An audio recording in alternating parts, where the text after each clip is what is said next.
So what's up man? Shout out sa lahat ng aspirant dyan na gustong makapunta sa South Korea. So ngayon, magtuturo ko ng technique kung paano yung pagsagot sa exam.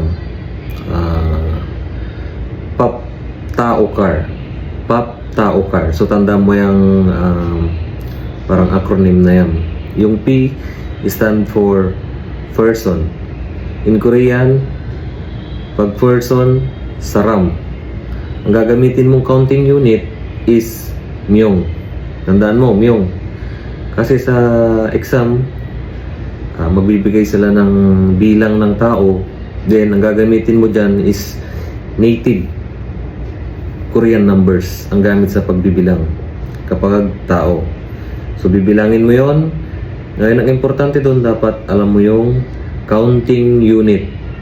So, ang counting unit, pag tao o saram, myong. Tandaan mo yan, myong. Then, next is animal. Pag sinabi nating animal is dungmul in Korean. Kasama niyan yung fish. Ang fish naman sa Korean is singson.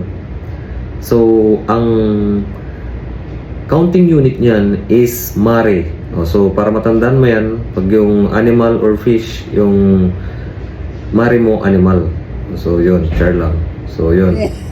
Mari, ang counting unit ng dungmul or singson, fish and animals. The next, tao. T stand for things. Sa Korean, yung things is mulgun. Then, apple in Korean is sagwa. And the O stand for orange or orange sa atin. Then yung counting unit naman ng tatlong yan o yung tao na sinasabi ko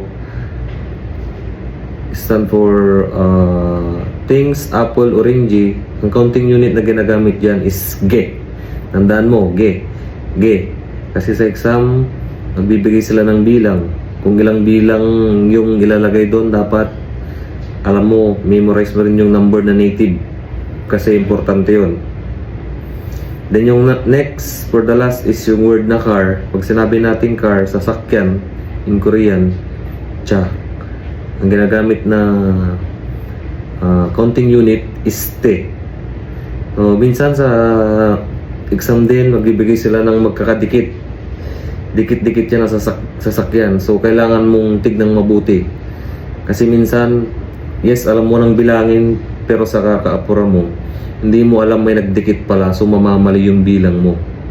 O kaya nabilang mo naman na, kaya lang hindi mo alam yung counting unit na gagamitin. So, ang counting unit dyan is te or de. So, tandaan mo yan. Galingan mo sa exam. Good luck.